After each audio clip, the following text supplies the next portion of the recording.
Olá para você que acompanha a programação da TV Viena. A partir de agora inicia o programa Direito e Cidadania e hoje nós temos a honra e a felicidade de receber em nossos estúdios Sua Excelência, a doutora Mônica Tucunduva Espera Manfio, ela que é a juíza da Vara da Família e Sucessões da nossa comarca e diretora do Fórum de Assis. Doutora Mônica, seja bem-vinda ao programa Direito e Cidadania. Obrigada, doutor Ricardo. Eu que agradeço o convite, agradeço estar aqui, parabenizo pela oportunidade de ter esse canal aberto para as pessoas poderem conhecer um pouco mais da nossa comarca de Assis. Nós que agradecemos, doutora. A senhora já é uma juíza experiente, uma juíza que conduz a Vara da Família da nossa cidade. Eu gostaria que a senhora dissesse aos nossos telespectadores quem é a doutora Mônica. Bom, a doutora Mônica é a juíza titular da Vara da Família hoje de Assis, mas antes de juíza eu sou cidadã natural daqui de Assis, então eu tenho um carinho enorme pela cidade, por isso que eu sempre, tanto no meu trabalho, como juíza da família, como diretora do fórum, eu busco sempre o melhor para a nossa comarca. Sem dúvida. Porque eu gosto muito daqui, então essa certeza eu posso garantir que eu sempre tento fazer o melhor pela nossa cidade. Sem dúvida, nós que militamos no fórum sabemos disso, doutora, mas eu gostaria de saber informações mais precisas. A senhora estudou aqui na nossa cidade, se formou onde, é juíza há quantos anos?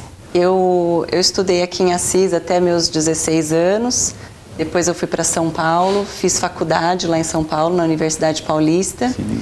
E logo que eu me formei, eu tinha prestado um concurso do Tribunal de Justiça também, então eu fui funcionária do Tribunal de Justiça, onde eu estou há 18 anos, e 4 anos e meio como servidora e mais 13 e meio como juíza. Certo. E assim, aqui na nossa cidade foi a sua primeira comarca, a senhora passou por outras comarcas? Eu passei por um pequeno período na região de Andradina, mas eu falo assim que minha carreira sempre foi muito abençoada por Deus, então em poucos meses, em 8 meses, eu já estava aqui em Assis também como juíza substituta. A minha primeira comarca como titular foi Maracaí. Sim. E em 2006, que eu completo esse ano 10 anos, eu estou na mesma vara. Sim. Aqui em Assis também como titular. Teve a mudança da competência, né? Mas eu continuo na mesma vara, com os mesmos servidores. Certo. E a senhora é a diretora do fórum. Há quantos anos a senhora exerce essa função? Ou melhor dizendo, a função de diretora do fórum da nossa cidade, da nossa comarca, significa dizer que a senhora é a chefe do Poder Judiciário? Não é bem assim. É uma função administrativa. Né? O presidente do tribunal que nomeia esses juízes, diretores de fórum, e nós acumulamos essas funções. Certo. Então, não tem hierarquia entre os magistrados daqui, mas a gente tem uma ligação bastante grande com o tribunal, por ser uma função de confiança do presidente nas questões administrativas do fórum. Então, e Assis, como ele é sede de circunscrição, então muitas situações são realizadas aqui diretamente com o tribunal, ou diretamente com o presidente prudente, que também tem a coordenação da região. Aqui Assis faz parte. Tá certo. E há quanto tempo a senhora é diretora do fórum? Eu fui a primeira vez designada em 2009. E desde então eu venho exercendo essa função. Adoro exercer a função de diretora do fórum.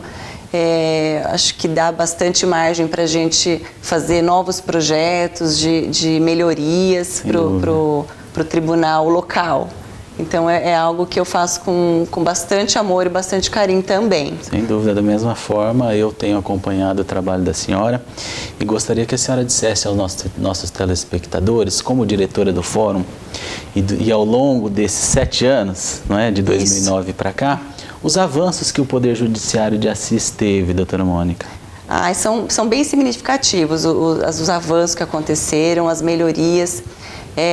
Eu, quando cheguei aqui em Assis, como titular há 10 anos, eu pude perceber quantas novidades nós tivemos e muito assim, importantes para a comarca. Então, tivemos varas novas, tivemos agora, recentemente, a instalação do Sejusc, a mudança de competência de vara, que eu acho que isso é muito importante para uma comarca também, ter varas especializadas. Sem dúvida. Foi um dos meus pedidos, inclusive, na época, porque eu gosto muito de direito de família.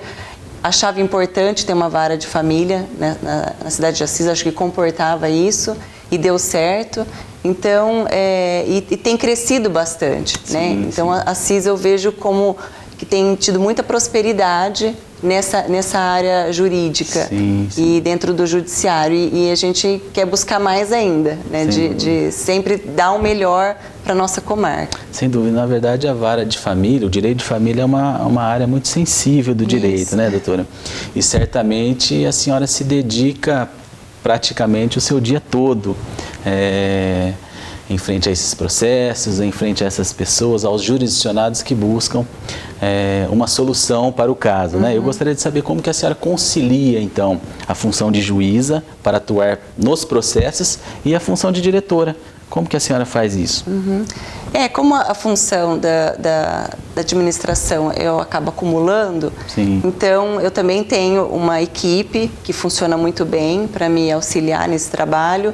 E são situações que no dia a dia elas acabam complementando, né? Então a diretoria do fórum ela também complementa muito o trabalho de cada juiz nas suas varas. Então assim, é um trabalho volumoso, trabalhoso, mas é muito gratificante também.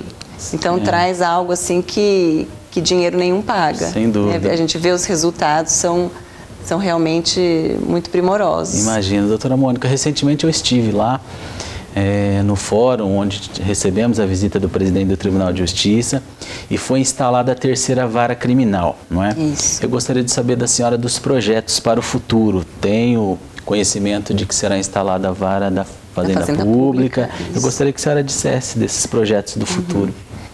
Nós temos já aberto, inclusive, o concurso para provimento do cargo da Vara da Fazenda Pública, abriu essa semana.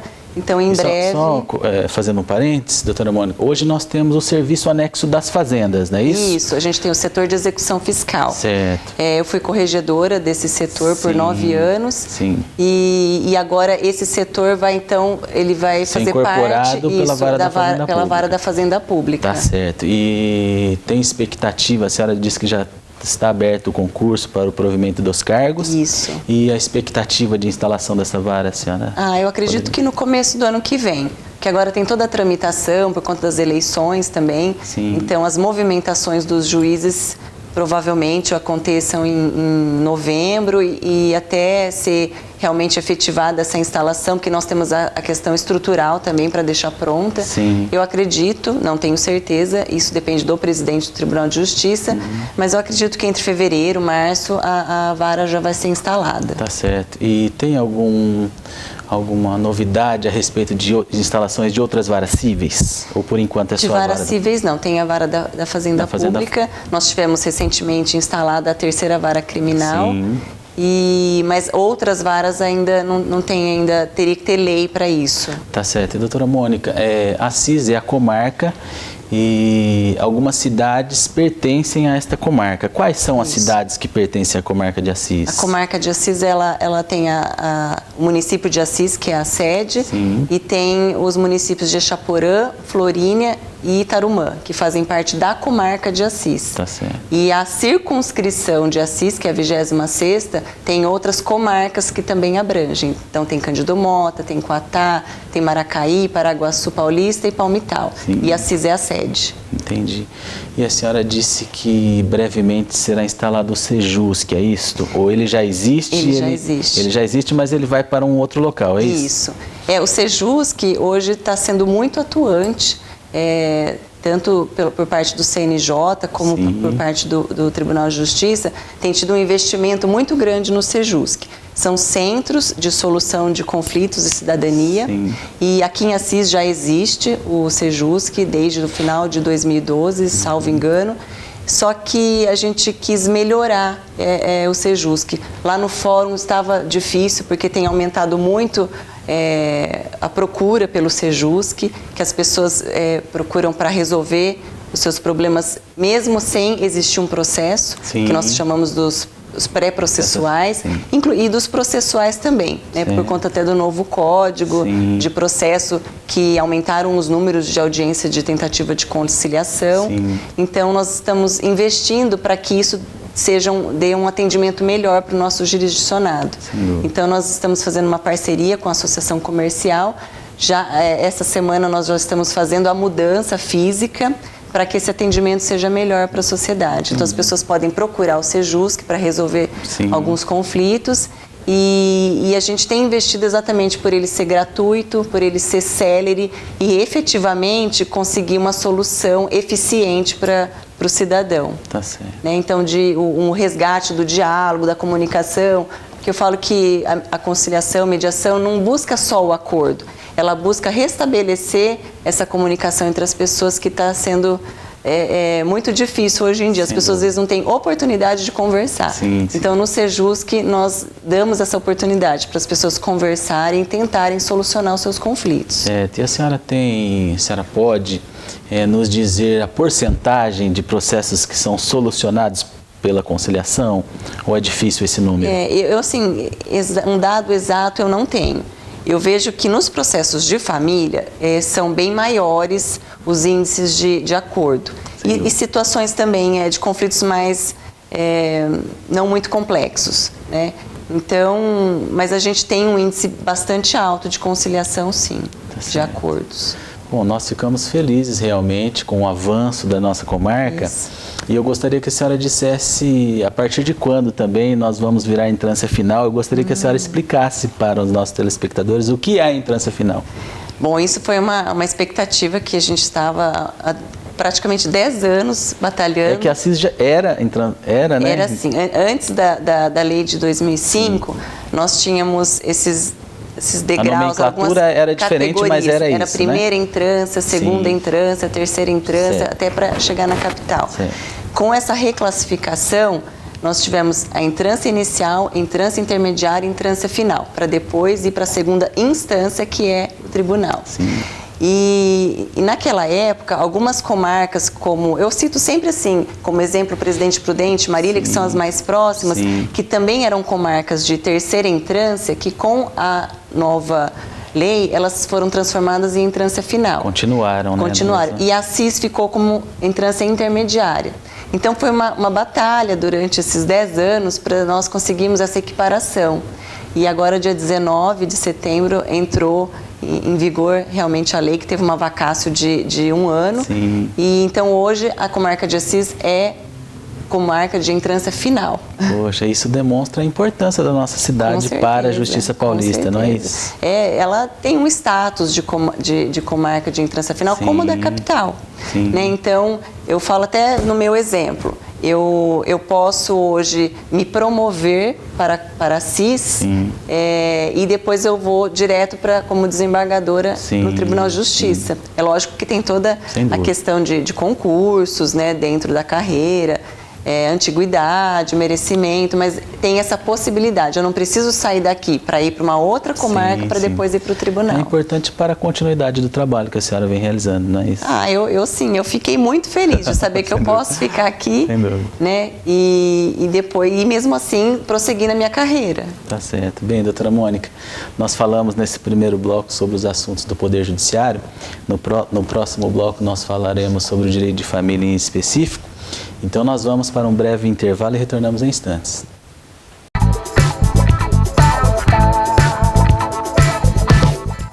Andorinha, sempre inovando. Chegaram mais 40 ônibus novos, Executivo Super Soft, totalmente equipados com tecnologia de ponta, Wi-Fi, poltrona soft e TV. Andorinha, mais conforto, modernidade e pontualidade. Andorinha.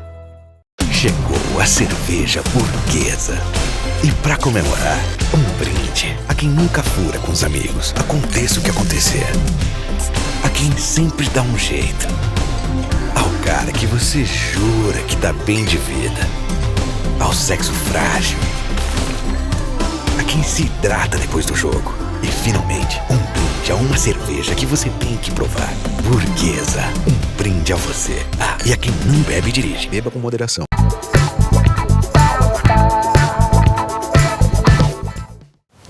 Bem, para você que nos acompanha, este é o programa Direito e Cidadania e hoje, falando sobre os assuntos do Poder Judiciário e do Direito de Família, nós temos a satisfação de receber Sua Excelência, a doutora Mônica Tucunduva Espera Manfio, que nos fala sobre esses assuntos tão importantes do nosso dia a dia. Doutora, a senhora é a juíza da Vara da Família e implantou aqui em Assis a Oficina de Pais e Filhos.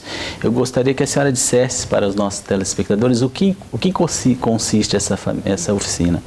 A Oficina de Pais e Filhos é um programa educacional desenvolvido pelo CNJ e eu conheci num curso que eu fiz na Escola Paulista da Magistratura de Mediação Familiar. E foi trazido por uma juíza de São Vicente, a doutora Vanessa Alfiero da Rocha. Nós ficamos até amigas por conta da Oficina de Pais e Filhos. E assim que eu conheci o trabalho que ela desenvolvia, eu acabei trazendo aqui para Assis, porque ela tinha comentado quais eram os resultados lá na comarca onde ela trabalha, e por conta disso nós trouxemos. Então é um trabalho educacional multidisciplinar para casais que estão passando por uma situação de separação ou divórcio, separação no sentido mais abrangente, e que tenham filhos menores.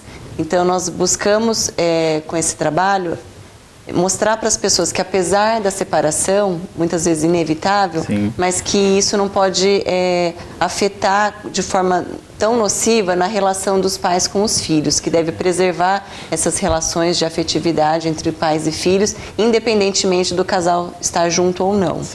Então isso é bastante trabalhado nas oficinas, inclusive com os filhos. A partir de 7 anos, nós temos de 7 a 12 anos e de 12 a 17 anos, com salas próprias para eles também poderem trabalhar essa questão. Muitas vezes o que a gente percebe é que nessa fase do divórcio, os filhos poucos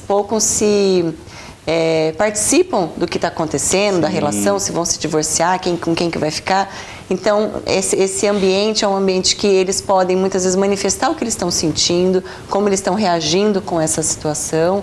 E poder também ajudá-los com boas práticas de como agir, de como não se sentir culpados pela separação dos pais, não se sentirem responsáveis por uma eventual reconciliação. Então é bastante trabalhado isso com as crianças. Entendi. E essa oficina tem surtido efeito? A senhora sabe nos falar sobre isso? Tem surtido bastante efeito. Eu não participo da Oficina de Pais e Filhos, porque é um momento para os pais.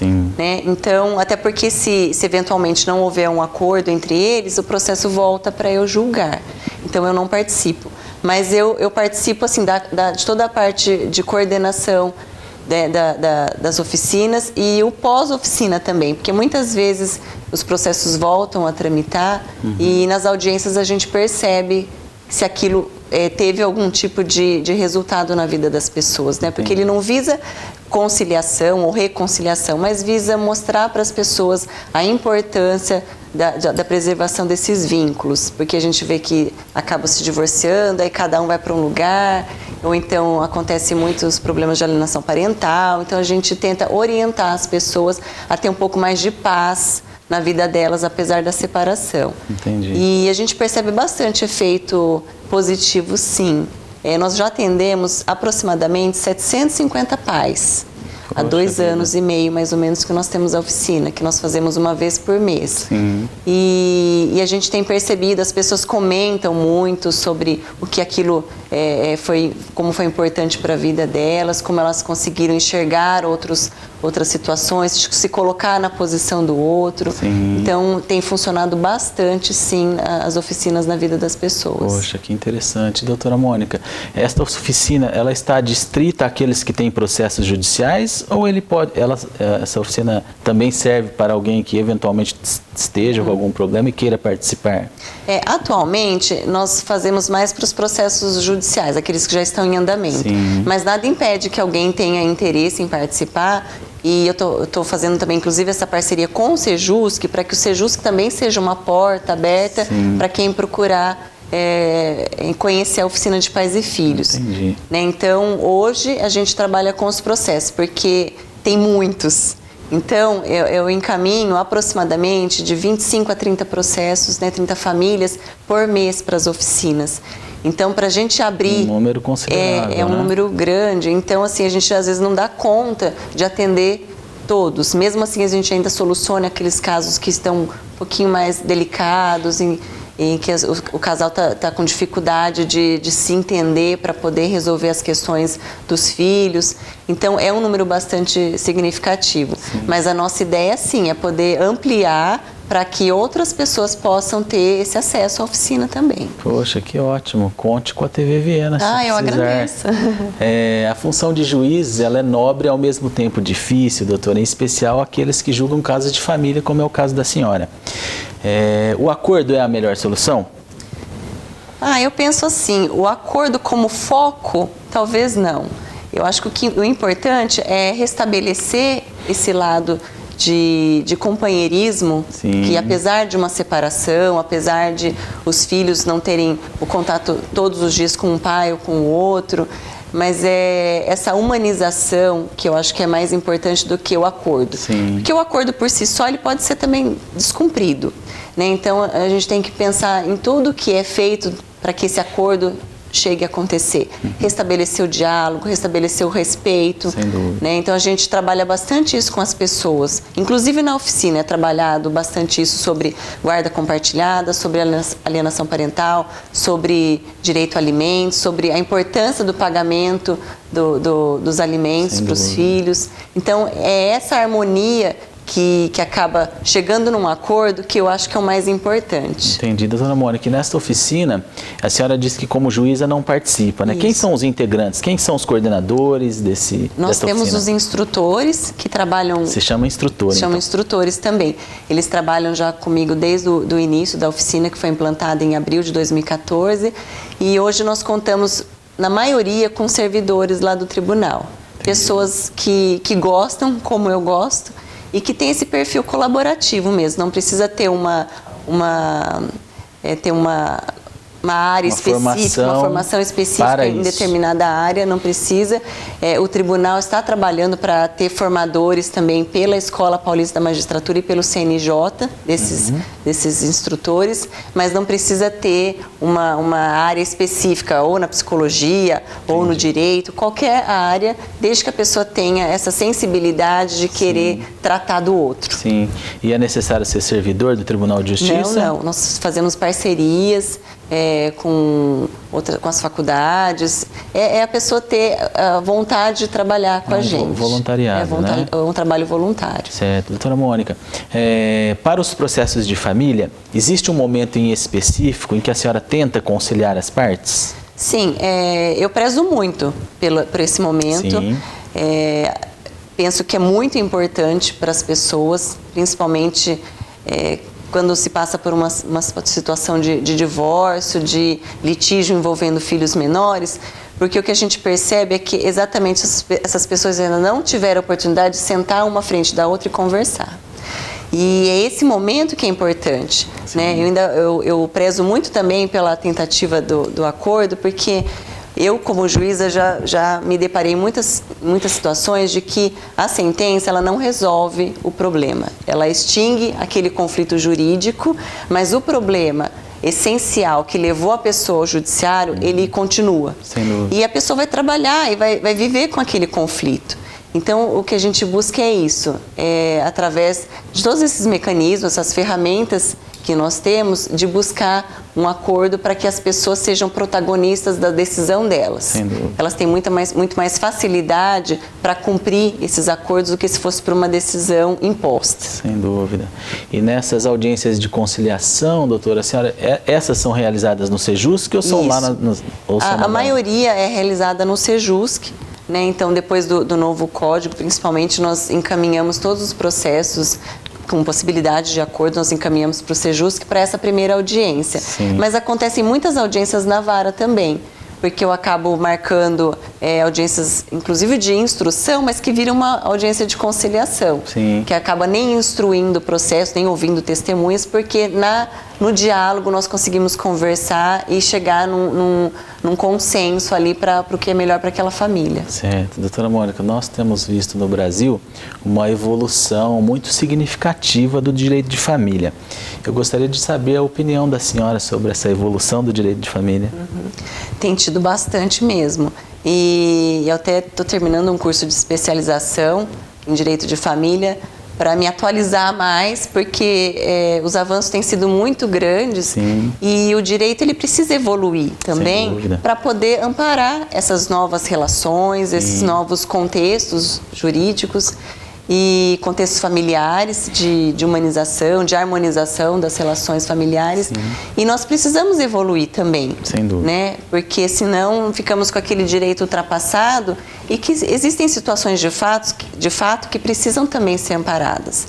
Então, é muito importante essa evolução para a gente dar esse suporte para essas pessoas que estão passando por essa nova situação. Sem dúvida, que bom. É a evolução realmente da sociedade, né? Sim. A sociedade evolui, o direito tem que acompanhar. Tem que evoluir, não é isso? para acompanhar. Bem, nós vamos para mais um intervalo e retornamos em breve.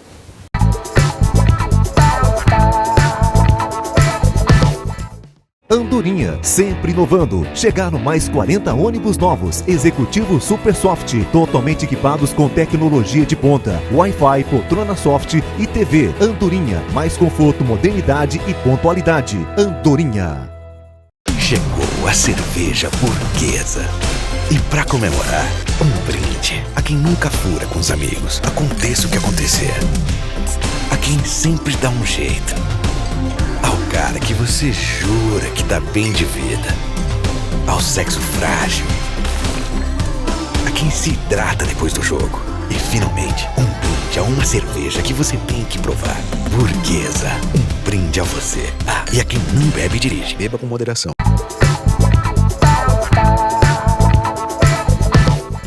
Para você que nos acompanha, este é o último bloco do nosso programa Direito e Cidadania. Hoje, com a presença de Sua Excelência, a doutora Mônica Tucunduva Espera Manfio, que nos fala sobre os avanços do Poder Judiciário na nossa cidade e sobre o direito de família. Doutora Mônica, quais são os casos que sobressaem lá na vara da família? Bom, o de maior expressão são os processos de pensão alimentícia, né? O número de pedidos de alimentos é bastante grande, e os de divórcio, que muitas vezes nesse pedido de divórcio também inclui os pedidos de alimentos. Entre outros variados, mas eu acho que os que mais sobressaem são esses dois temas. Isso. Tá. Doutora Mônica, nós falamos da conciliação e para esses assuntos realmente eu creio que seja difícil julgar, não é? Porque às vezes eu fico pensando, especialmente para o caso de alimentos. Para aquele que paga, às vezes é muito, e para quem recebe é pouco, não é? Então a dificuldade de ser julgador nesses casos é muito difícil. Por isso que eu até fiz a pergunta a respeito da conciliação.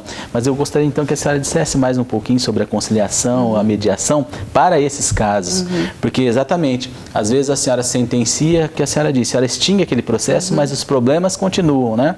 Logo vão chegar lá execuções de alimentos, enfim, todos os problemas decorrentes desse não entendimento entre as partes, não é isso? E por isso que é importante a gente tentar fazer com que as pessoas consigam resolver esses conflitos, para não ter essa reincidência, né, de ter um processo de alimentos, depois tem uma execução, depois tem outra execução, e mostrar, inclusive na oficina a gente mostra isso, da importância dos alimentos, da importância dos pais terem esse acesso e essa vida participativa com os filhos para perceberem a necessidade. Ninguém pede alimentos por luxo, né? Pede realmente pela necessidade.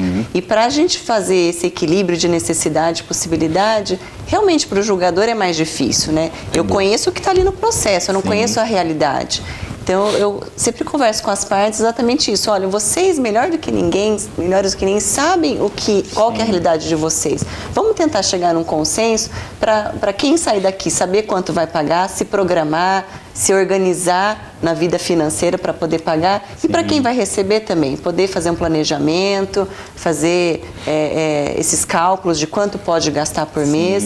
Então, as pessoas poderiam elas mesmas resolverem isso. Sim. Mas normalmente cai no judiciário por conta exatamente dessa dificuldade do diálogo, de conversar. Eu falo que direito de família, nos processos, tem muito sentimento, muito ressentimento, muita mágoa. Sim. Então isso dificulta bastante o diálogo. Sem dúvida. E nós precisamos, né, ter essas ferramentas, por isso a importância da mediação. Eu invisto bastante na mediação exatamente por isso, porque com as técnicas, as pessoas conseguem, através desse facilitador, chegarem a esse diálogo e tentarem resolver esses conflitos, né, que vão ter muito mais efetividade do que uma sentença. Sem dúvida. Doutora Mônica, recentemente nós tivemos uma modificação constitucional. Eu gostaria de saber da senhora se acabou a separação judicial no Brasil. Esse é um tema, assim, bastante ainda, não vou dizer polêmico, mas que ainda tem algumas discussões. Né? Para mim, particularmente, eu entendo que não tem mais sentido a separação judicial. Sim. Né? O que eu percebia antes, eu tenho uma visão bastante prática quanto a isso, é que a separação era um trampolim para o divórcio. Sim. Né? E hoje, com essa possibilidade do divórcio ser pedido diretamente, sem prazo, sem tempo de separação, seja de corpo, separação judicial, eu não vejo mais muito espaço para a separação judicial. Sim. E pelo menos aqui na vara da família, quando entra um processo de separação, que é raríssimo, nessas situações em que eu determino até a emenda, ou pelo menos para que esclareça o pedido, Sim. já é feita essa conversão em divórcio. Entendi. Né? Então, assim, para mim é um instituto que não tem mais razão de ser, independente de discussões doutrinárias, mas eu acho que na prática, as pessoas, quando elas chegam no judiciário para ter essa ruptura, elas querem se divorciar. Realmente, né? Então... E a senhora disse que até toma essa providência, porque certamente eu acredito que no passado, como a senhora mesmo disse, as separações geralmente viravam divórcio, não é isso? Isso. A senhora tem mais ou menos a porcentagem disso? Eu não tenho muito porcentagem. Grande, né? E às mas vezes assim, também... todas as separações depois vinham com pedido, depois do prazo, vinham com pedido de conversão em divórcio. O que aconteceu, eu não atuo na área, mas quando atuava, pessoas que separadas já há 10, 20 anos, aí nos procuravam para resolver essa questão, né? Porque então, elas querem casar de novo, e continuavam. Né? Então, o divórcio, ele rompe o casamento. A separação, ela terminava a sociedade conjugal, terminava alguns deveres, mas o casamento, né, ele não se dissolvia. E aí a pessoa ficava separada anos e anos, daí quando ela resolvia, eu quero casar, eu vou regularizar isso. E o que a gente vê na prática, e por isso que eu tenho essa visão prática, é que as pessoas elas querem se divorciar. Né? Quando elas chegam ali é porque elas já passaram por todo esse divórcio emocional, né? Essa separação, vamos nos separar, não vamos, vamos tentar ter mais uma chance. E é lógico que não raras vezes acontece durante o processo, no curso do processo, as pessoas falaram, olha, eu acho que não é bem isso, nós vamos dar mais uma chance para nós, vamos suspender o processo, ou vamos extinguir e vamos tentar nos reconciliar. Acontece, mas na maioria das vezes, se pelo menos um está muito convencido de que ele deseja o divórcio, é muito difícil isso não acontecer. Então, eu não vejo muito sentido para a separação judicial existir ainda. Certo. Doutora Mônica, e para alguns casos, tenho certeza absoluta lá que da vara da família que a senhora preside, existe a participação do Ministério Público, não é? Quando é que o Ministério Público participa dos processos? O Ministério Público participa quando tem menor e incapaz. Então, em todos esses processos em que envolve menores ou incapazes, o Ministério Público vai atuar também. Então, sejam quais eles, né? Processo de divórcio, de alimentos, de alteração de guarda, de interdição, que está também essa discussão se existe a interdição ainda ou se é só o processo de curatela. Então, todos esses, o Ministério Público atua. Do Ministério Público. Eu gostaria que a senhora dissesse a importância da participação do advogado nos casos de família. Eu vejo assim, que é uma participação muito importante. E penso que do mesmo jeito que a gente espera que tenha esse lado vocacionado para os juízes que trabalham no direito de família, ter uma sensibilidade maior, uma abertura maior para esse processo de humanização, eu penso que o advogado também. Né? Como eu disse, os processos de família envolvem muitos sentimentos Então, eu falo assim, se eu estivesse ali no gabinete, em 2 minutinhos eu resolveria aquilo, o processo eu lia, mas tem que ter uma sensibilidade um pouco maior, mais abrangente, para a gente compreender o que a pessoa está buscando exatamente naquele processo, né? E o papel do advogado também é muito importante nesse sentido, de ele dar esse suporte para o cliente dele, de buscar não só acabar com o processo, mas solucionar aquele problema de uma forma eficaz, de uma forma que atenda às necessidades do cliente dele. Então, esse perfil de integração, de cooperação é bastante importante também. É um dos deveres da advocacia, está no nosso estatuto, né, para os casos de família. Bom, doutora Mônica, nós já vamos encaminhando para o final, infelizmente, uma entrevista muito esclarecedora, e eu já deixo o convite para a senhora voltar aqui uma próxima oportunidade. Doutora Mônica, a senhora já é uma juíza experiente, embora muito nova, certamente uma juíza muito experiente, já tem 3 filhos crescendo, né? Eu aproveito para mandar um abraço para o Celso. Obrigada. Certamente já realizou muitos sonhos, acredito que o principal deles são esses 2 mesmo, ser juíza e ter filhos, não é? Eu gostaria de saber se a doutora Mônica ainda tem algum sonho e qual seria? Eu acho que é muito importante as pessoas terem sonhos, né? Na minha carreira, eu tenho o sonho, obviamente, como todos os juízes, de alcançar o 2º grau, de poder ter a oportunidade de ser desembargador e trabalhar no tribunal. Eu tenho esse sonho, sim. E agora, com a elevação da entrância, talvez isso se aproxime um pouco mais, porque eu vou para a entrância final no meu cargo e poder ter essa oportunidade. E hoje, assim, os sonhos pessoais são mais envolvendo os meus filhos, né, minha família, do que meus próprios. E eu penso que mais do que ter sonhos, o que me move a tê-los é reconhecer e olhar os sonhos que eu já realizei. Eu me sinto uma pessoa muito abençoada por Deus. Todos os meus sonhos que eu tenho, eu sempre coloco nas mãos de Deus para que Ele me leve e me conduza a realizá-los. E por conta disso, eu posso olhar e ver quantos sonhos que eu já realizei. Um foi esse, como o senhor já falou, eu tinha o sonho de ser juíza no estado de São Paulo, eu consegui realizar. Tinha o sonho de me casar, de ter filhos, são os meus tesouros, né? Consegui ter meus filhos e estou vendo crescer.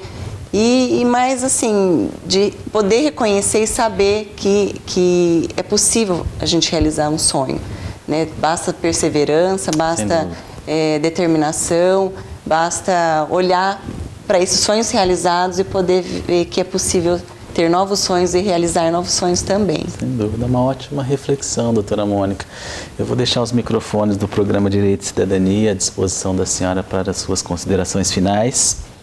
E já colocando a TV à disposição da senhora e do Poder Judiciário. Muito obrigada. Aproveitando essa questão dos sonhos, o que eu deixo de mensagem é isso, que as pessoas se motivem em ter sonhos e tentar buscar realizações com esses sonhos. Eu acho que é salutar esses sonhos para a gente buscar ter novas conquistas, ter novos propósitos na vida, mas eu particularmente sempre penso que esses sonhos têm que estar numa sintonia com o que Deus quer para a nossa vida. Eu sempre coloco a minha vida à disposição de Deus para poder realizar os sonhos de acordo com aquilo que Ele tem de propósito para a minha vida. Bem, este foi o programa Direito e Cidadania e hoje nós tivemos a felicidade de receber a doutora Mônica, juíza, diretora do Fórum e meritíssima juíza da Vara da Família da nossa comarca, que nos alegrou com a sua presença. Doutora Mônica, eu gostaria de agradecer imensamente a sua presença. A minha felicidade é muito grande em recebê-la aqui e gostaria de dizer que a TV Viena e o programa Direito e Cidadania está à disposição da senhora e do Poder Judiciário, viu? Gostaria também de mandar um abraço para todos os servidores do Poder Judiciário, em especial para o Paulo, que nos acompanha, e para minha irmã, que aniversariou no último dia 9 de setembro. E para todos aqueles que nos acompanham, um grande abraço e até a próxima, se Deus quiser. TV Viena, você está aqui.